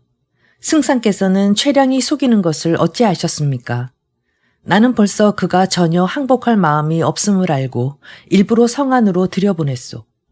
그는 틀림없이 있는 대로 하오무에게 알려줘 우리 계책을 거꾸로 써먹으려 할 것이었소. 내가 내막을 살피니 그 속임수를 알만했소. 그래서 두 장수를 함께 데려가게 시켜 마음을 떠보려 했소. 진심이라면 틀림없이 저지할 것이나 그가 기꺼이 같이 가겠다 한 것은 내가 의심할까 두려워서요. 그는 마음속으로 두 장수를 데려가 성 안으로 들여 죽여도 늦지 않다 생각한 것이요. 게다가 내가 우리 군사를 부탁하자 마음 놓고 간 것이요. 내 벌써 두 장수에게 몰래 당부해 성문 아래에서 그들을 도모하라 했소. 성 안에서 틀림없이 아무 준비가 없어 우리 군사들이 뒤따라 바로 들어갔으니 이것이 바로 적들이 예상치 못한 곳으로 출격함이요. 장수들이 탐복한다. 공명이 말한다. 최량을 깨어낼 때 내 신복을 위나라 장수 배설하고 속였소. 또한 천수군에도 사람을 보냈는데 아직까지 오지 않으니 무슨 까닭인지 모르겠소. 이에 오이에게 남한군을, 유염에게 안정군을 지키도록 명하고 그들 대신에 위연의 군마를 보내어 천수군을 빼앗게 했다. 제74장 오리를 놓아주고 봉황을 얻다. 한편 천수군의 태수 마주는 하오무가 남한성 안에서 포위된 것을 듣고 문무백관을 불러 모아 상의했다. 공조 양서, 주부 윤상, 주기 양건 등이 말한다. 하오 부마는 금지오겹인데 자칫 잘못되면 가만히 앉아서 지켜보기만 했다는 죄를 벗어나기 어렵습니다. 태수께서 어찌 휘하의 병력을 모두 일으켜 구원하지 않으십니까? 마준이 머뭇거리며 걱정하고 있는데 갑자기 하오 부마가 신복 배서라는 사람을 보냈다고 한다. 배서가 부중으로 들어와 공문을 꺼내 마준에게 주며 이야기한다. 도독께서 안정과 천수 두 고을 병력으로 밤을 새어서라도 구원하러 오라 요청하셨습니다. 말을 마치더니 총청이 떠난다. 다음 날 다시 소식을 알려주는 사람이 도착해 말한다. 안정성 병력이 먼저 떠났으니 태수께서도 화급히 회합하러 오라고 합니다. 마준이 막 병력을 일으키려는데 갑자기 한 사람이 밖에서 들어오며 말한다. 태수께서 제갈량의 계책에 빠진 것입니다. 사람들이 보니 바로 천수군 기땅 출신으로 성은 강, 이름은 유, 자는 백약이라는 사람이다. 아버지는 강경인데 일찍이 천수군의 공조벼슬을 맡았다. 강족들이 반란을 일으킬 때 나라를 위해 죽었다. 강유가 어려서부터 여러 가지 책을 널리 읽고 병법과 무예, 통달하지 않은 것이 없고 모친을 모시며 효성이 지극해 고을 사람들이 존경했다. 그 뒤 중랑장이 되어 본부의 군사 업무에 참여했다. 이날 강유가 마준에게 말한다. 요새 듣자니 제갈량이 하오무를 크게 이겨 남한성에서 포위에 물 셀 틈도 없거늘 그 누가 어찌 두터운 포위를 뚫고 나오겠습니까? 게다가 배서는 이름 없는 하급 장수, 이제껏 본 적이 없습니다. 하물며 안정성에 보말하고 왔지만 아무 공문도 가져오지 않았습니다. 이것들을 살펴보건대 그는 총나라 장수가 위나라 장수로 위장한 것입니다. 태수를 성 밖으로 꿰어내어 성 안에 아무 방비가 없을 때 반드시 한 무리 군사를 부군에 매복해 빈틈을 타서 이곳 천수를 빼앗으려는 것입니다. 마준이 크게 깨닫고 말한다. 그대의 말이 아니었으면 간사한 계책에 빠질 뻔했소. 강유가 웃으며 말한다. 태수께서 마음 놓으십시오. 제게 계책이 하나 있으니 제갈량을 사로잡고 남한성의 위기를 풀 수 있습니다. 강유가 마준에게 계책을 올린다. 제갈량은 필시 우리 고을 뒤에 복병을 두고 아군을 성 밖으로 꿰어 빈틈을 타서 습격할 것입니다. 제가 바라건대 정예병력 3,000을 얻어 요로에 매복하겠습니다. 태수께서 뒤따라 성 밖으로 출병해 멀리는 가지 마시고 다만 30리에서 돌아오십시오. 불을 피워 신호해서 앞뒤로 협공하면 대승을 거둘 수 있습니다. 제갈량이 직접 오면 제가 반드시 잡겠습니다. 마준이 이를 받아들여 정병을 강유에게 줘 보낸 뒤 자신은 양건과 더불어 병력을 이끌고 성 밖으로 나가 기다린다. 양서와 윤상만 남겨 성을 지키게 했다. 알고 보니 공명은 과연 조운을 보내어 한 무리 군사를 이끌고 외진 산속에 매복해 천수군의 인마가 성을 떠나길 기다려 빈틈에 습격하려 했다. 이날 세작이 조운에게 돌아가 알리기를 천수태수 마준이 병력을 일으켜 성을 나서고 문관들만 남겨 성을 지킨다고 한다. 조운이 크게 기뻐하며 사람을 시켜 장익과 고상에게 알리며 요로에서 마준을 끊어치라 한다. 이 두 곳 병력도 공명이 미리 매복시킨 것이다. 한편 조운이 5,000병력을 이끌고 천수성 성 아래로 내달아 크게 외친다. 나는 바로 상산 조자룡이다. 너희는 이미 계책에 빠졌으니 어서 성을 바쳐 주륙만은 면하라. 성 위에서 양서가 크게 웃으며 말한다. 내가 도리어 강유의 계책에 빠졌는데 아직도 모르느냐. 조은이 성을 치려는데 갑자기 함성이 크게 일며 사방에서 불빛이 하늘을 찌른다. 앞장선 소년 장군 한 사람이 창을 꼬나지고 말을 달리며 말한다. 여기를 보아라. 천수의 강유다. 조은이 창을 꼬나지고 강유에게 달려든다. 싸운 지 몇 합 안 돼 강유의 기력이 갑절로 강해지니 조은이 깜짝 놀라 속으로 헤아린다. 누가 이런 곳에 이런 인물이 있을 줄 알았으랴. 싸우고 있는데 두 무리 군사가 협공하러 온다. 마중과 양건이 군사를 이끌고 되돌아서 달려오는 것이다. 조은의 군사가 앞뒤로 서로 도울 수 없어 한 줄기 길을 뚫어 패잔병을 이끌고 달아나는 것을 강유가 뒤쫓는다. 다행히 장인과 고상의 두 갈래 군사가 뚫고 들어와 조은을 구원해 돌아간다. 조은이 공명을 만나 적군의 계책에 빠졌다고 말한다. 공명이 놀라 묻는다. 대체 누가 내 현묘한 계책을 알아챘단 말이오? 어느 남한 사람이 고한다. 그의 성이 강, 이름이 유, 자가 백약인데 천수군의 기 출신입니다. 어머니를 지극히 효성으로 섬기고 문무를 모두 갖춰 재능이 특출나고 지혜와 용맹을 구비해 참으로 당세의 영걸입니다. 조은도 강유의 창다루는 솜씨를 격찬하며 남과 크게 다르다 말한다. 공명이 말한다. 내가 천수군을 취하려는데 이런 사람을 만날 줄이야. 곧 대군을 일으켜 간다. 한편 강유가 마준에게 돌아와 말한다. 조은이 패주하니 공명이 반드시 올 텐데 그는 아군이 성 안에 있을 줄 여길 것입니다. 이제 본부 군마를 네 갈래로 나눠야겠습니다. 제가 한 무리 군사를 이끌고 성 동쪽에 매복해 적병이 오는 대로 가로막겠습니다. 태수께서는 양건 윤상과 더불어 한 무리 군사를 이끌고 성 밖에 매복하십시오. 양서는 백성을 이끌고 성 위에서 방어하게 하십시오. 이렇게 할당을 마쳤다. 한편 공명은 강유를 고려해 스스로 선두를 맡아 천수군으로 전진한다. 성에 이르러 공명이 전령한다. 무릇 성지를 치려면 도착한 첫날에 삼군을 격려해 북을 두드리고 함성을 지르며 곧장 올라야 하오. 오래 끌면 날카로운 기세가 모조리 무뎌져 급격히 깨뜨리기 어렵소. 이에 대군이 곧바로 성 아래로 세도해 간다. 그러나 성 위에 각종 깃발이 정연하니 감히 함부로 치지 못한다. 기다리다가 한밤중이 되자 갑자기 사방에서 불빛이 하늘을 찌르고 함성이 땅을 뒤흔드는데 어디에서 오는 병력인지 알 수 없다.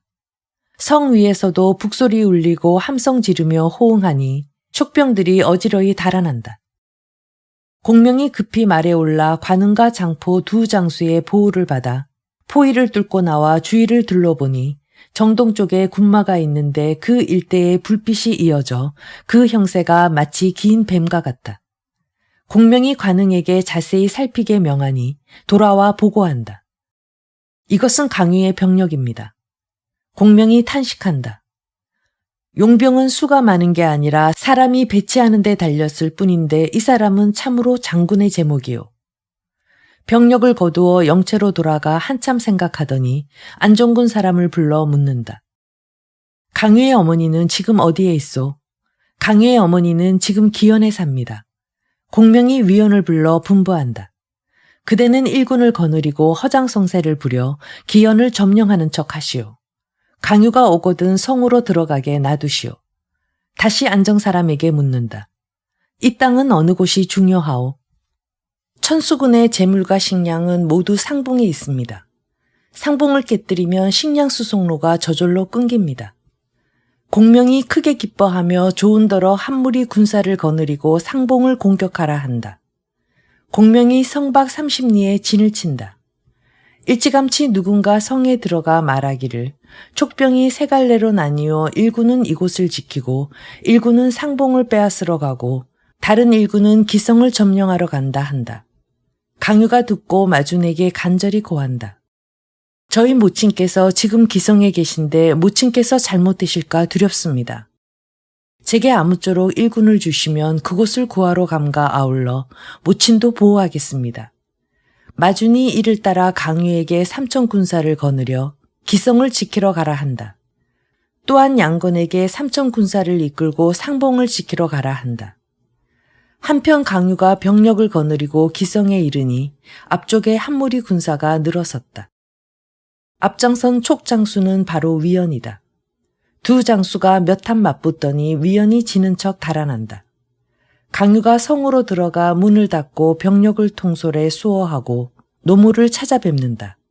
그리고 결코 성 밖으로 나가서 싸우지 않는다. 조은도 양건이 상봉성으로 들어가게 놔둔다. 공명이 사람을 남한군으로 보내어 하오무를 막사 안으로 불러오게 한다.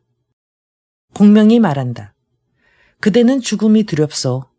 하오마가 황망히 절하며 엎드려 목숨을 구걸한다. 공명이 말한다.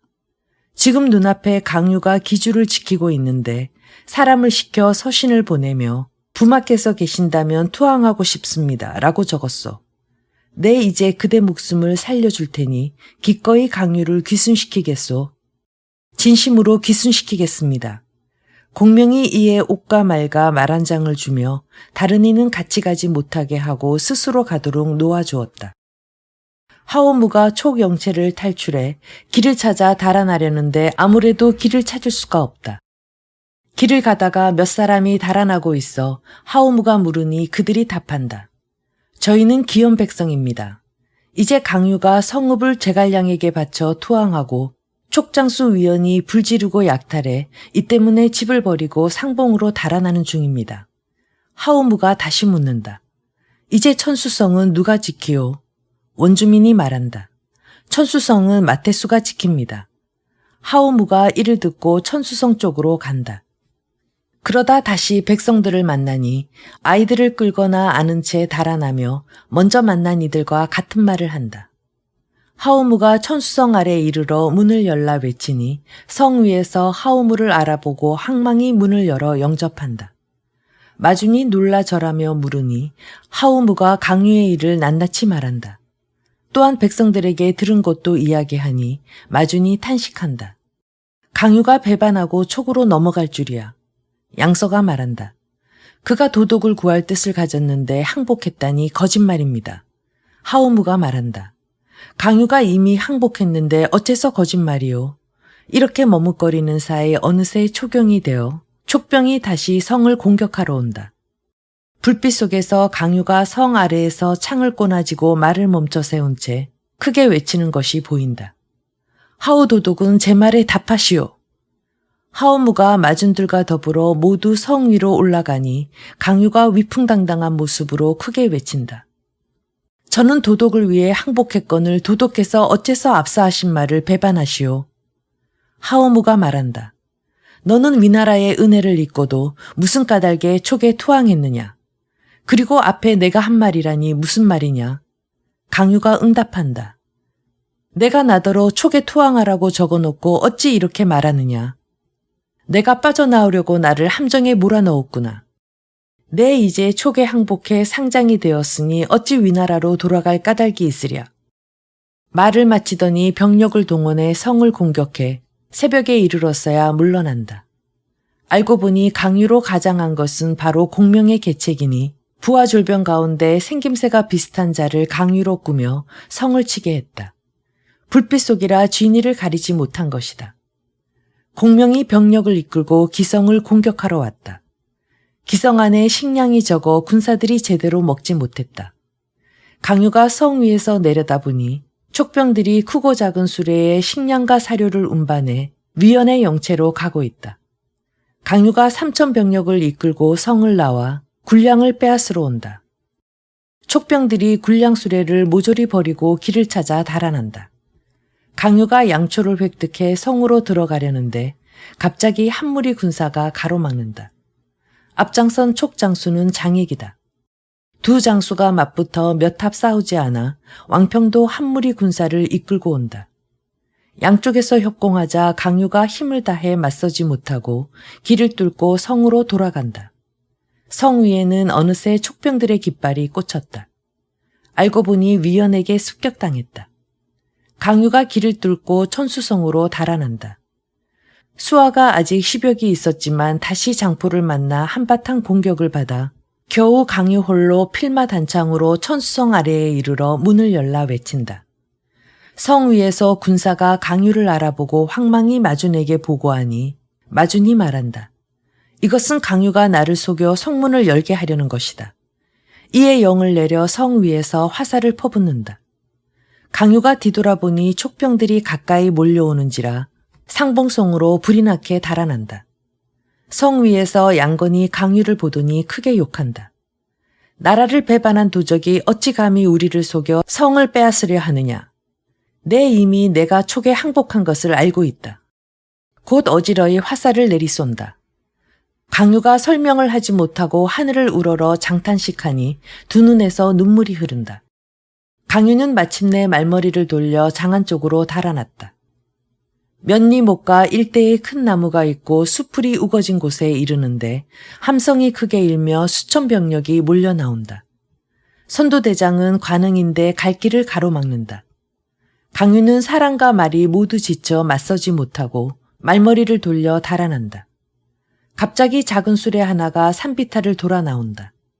그 사람은 머리에 윤건을 쓰고 몸에 학창이를 걸치고 손으로 깃털 부채를 흔드니 바로 공명이다. 공명이 강유를 불러 말한다. 그대는 지금도 항복하지 않겠소. 강유가 깊이 생각해보니 앞은 공명이요 뒤는 관응이라 아무데도 갈 길이 없어 어쩔 수 없이 말에서 내려 투항한다.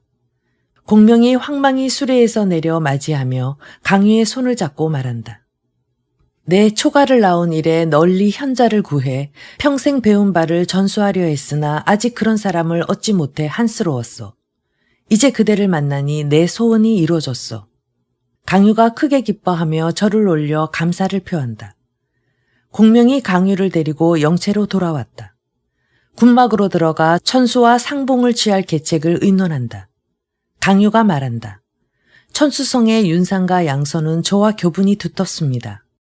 밀서를 2번 써서 화살로 성 안에 쏘아보내 내부를 어지럽히면 성을 얻을 수 있을 것입니다.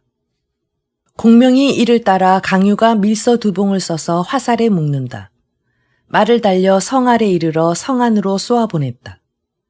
병졸이 주어서 마준에게 갖다 바친다. 마준이 크게 의심해 하우무와 상의하며 말한다. 양소와 윤상이 강유와 연결해 내응하려 하니 도독께서 먼저 제거하셔야겠습니다. 2 사람을 죽이시오. 윤상이 이 소식을 알고 양서에게 말한다. 성을 총나라에 바치고 항복해 총나라의 발탁을 받는 것만 못하겠소. 이날 밤 하우무가 수차례 양소와 윤상 2 사람을 이야기를 나누자고 부른다. 2 사람이 사세가 위급하다 여기고 곧 갑옷을 걸치고 말에 올라 제각기 무기를 들고 휘하 병사들을 이끌고 성문을 활짝 열어 촉병들을 성 안으로 들였다. 하우무와 마준이 놀라고 당황해 수백 명을 이끌고 성문으로 나가며 성을 버리고 강족당으로 달아났다.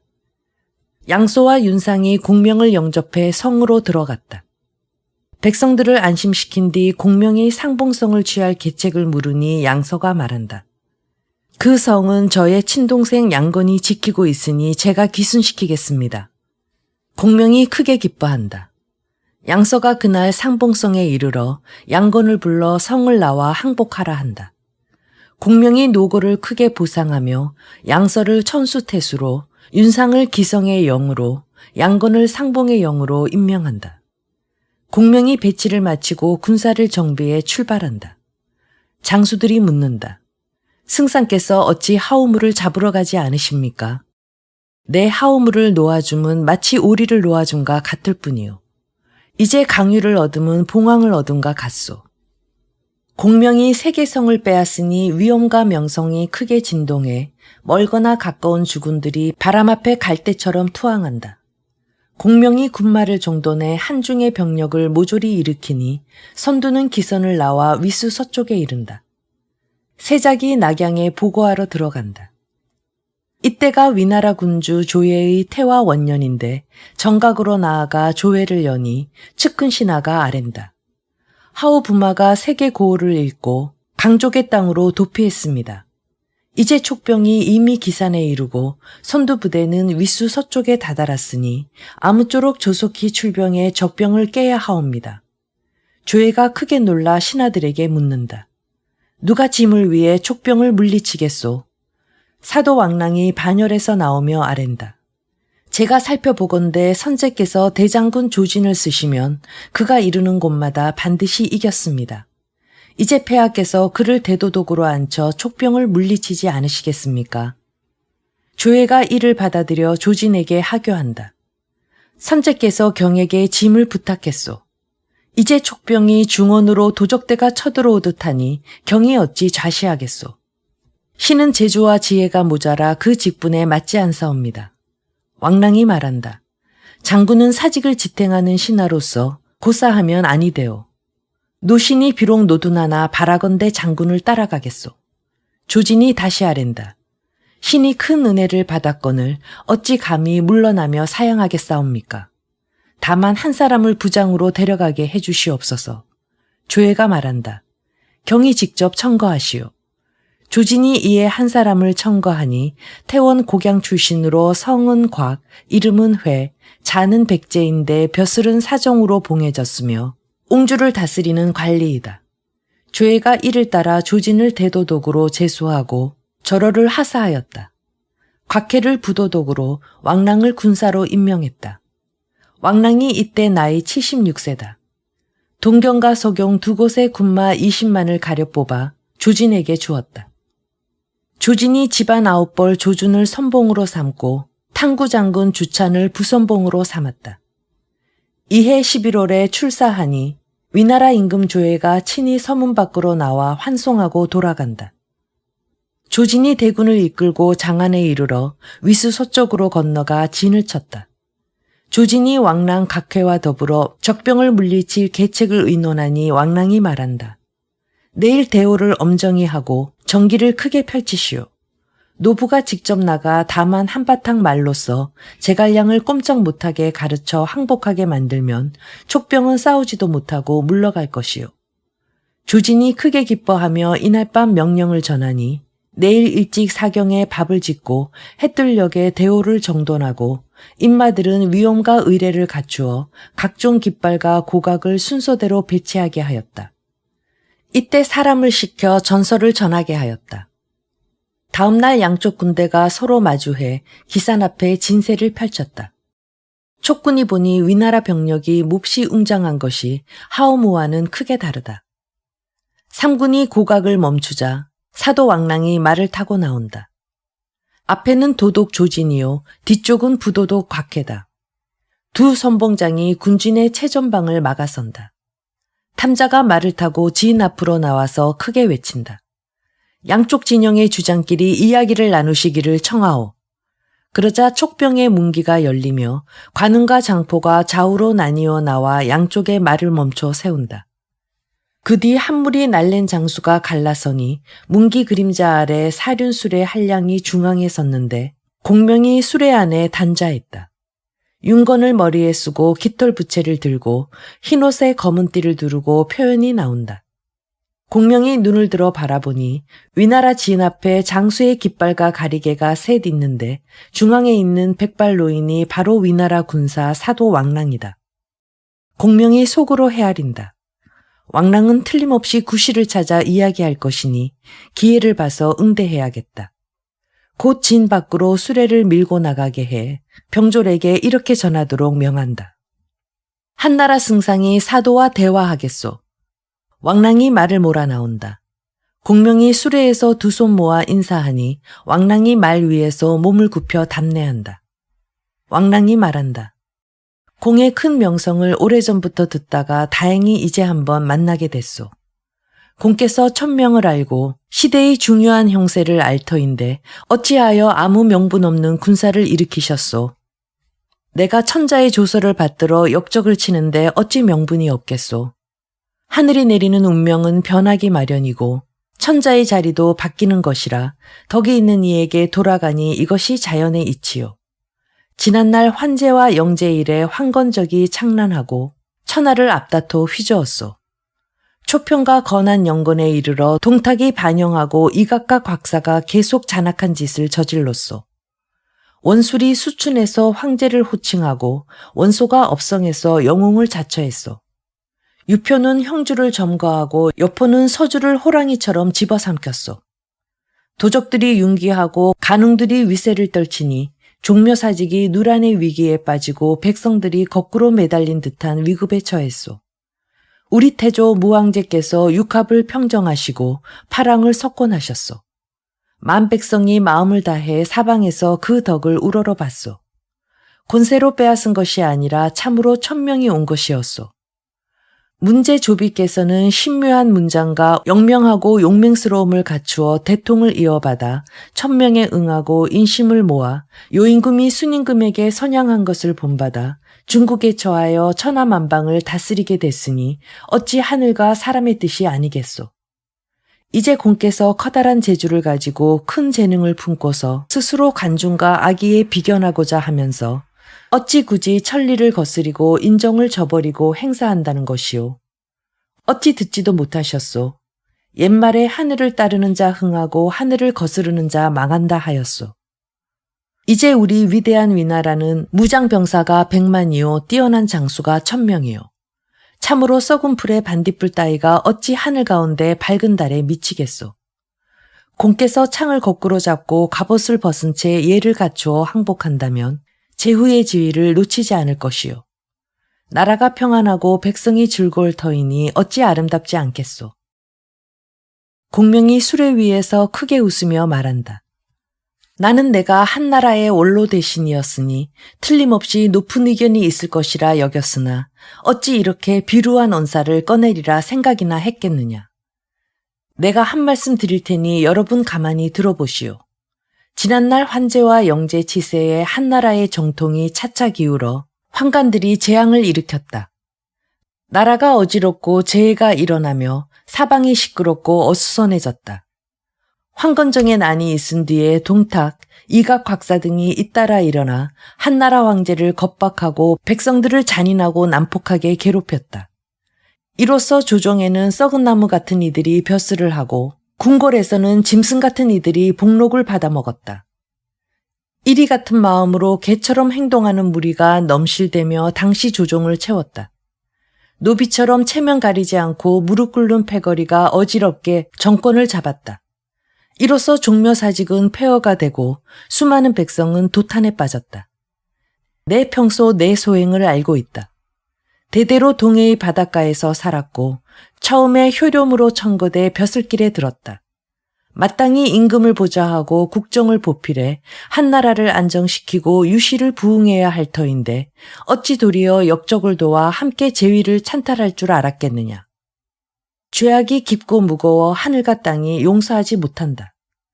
천하 사람들이 내 고기를 씹고 싶어 한다. 이제 다행히 하늘이 한나라를 멸망시키지 않아 소열 황제께서 서천에서 정통을 이으셨다. 내 지금 사군의 교지를 받들어 병사를 일으켜 역적을 토벌하는 것이다.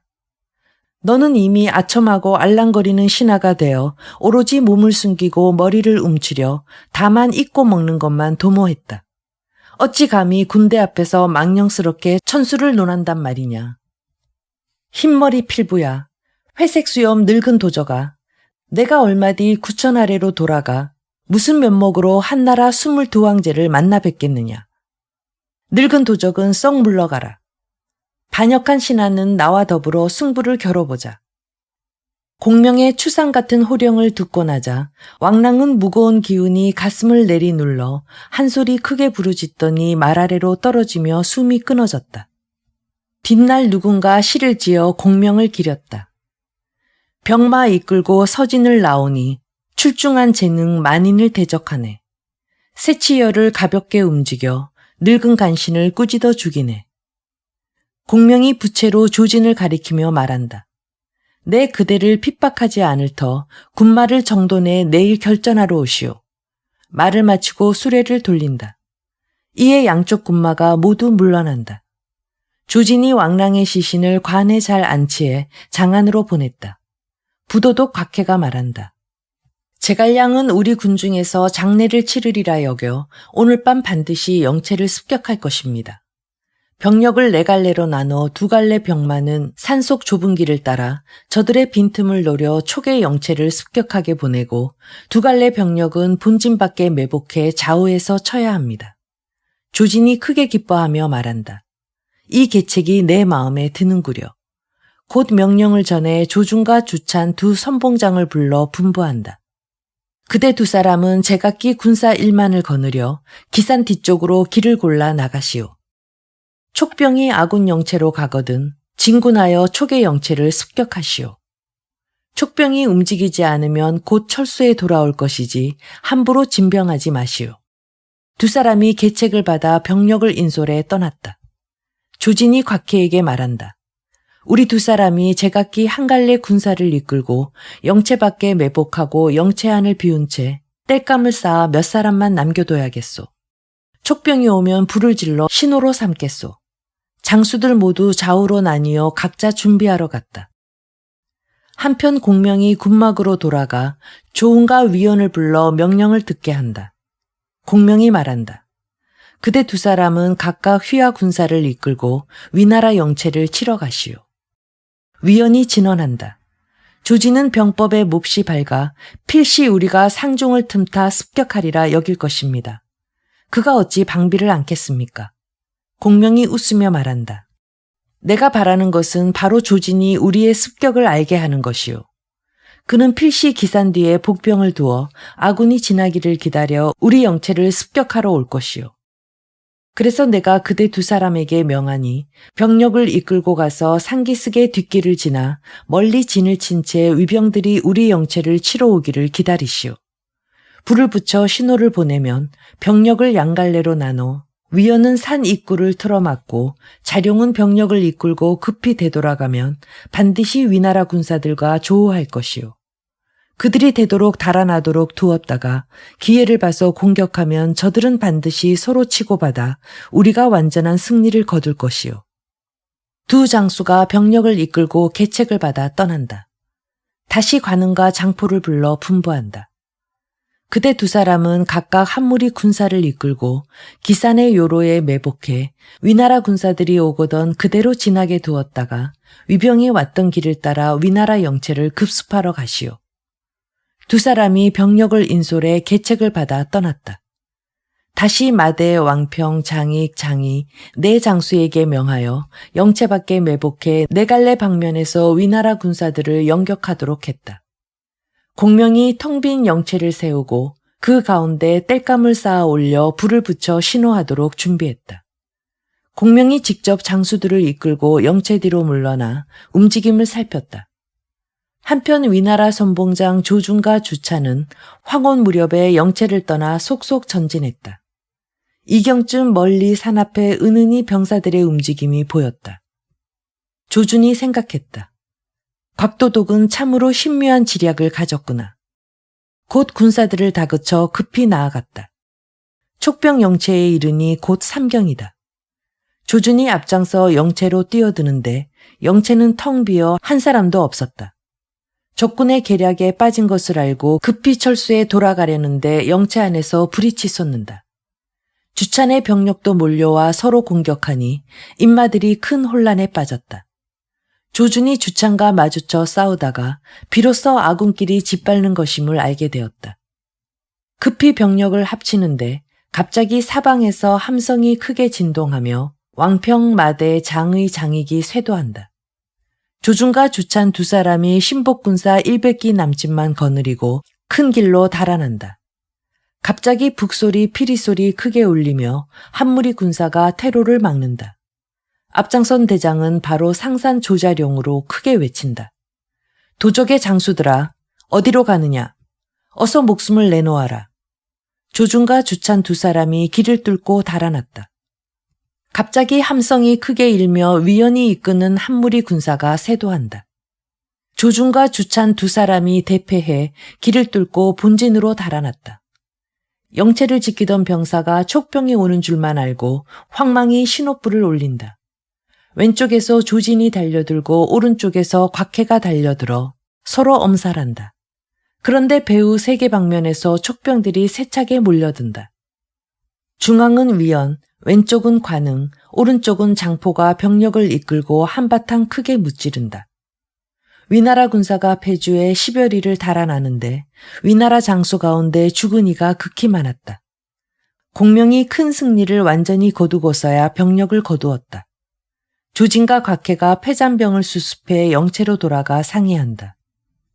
이제 위나라 군사의 세력이 고립되고 촉병은 세력이 강대한데 장차 무슨 수로 이를 물리친단 말이오.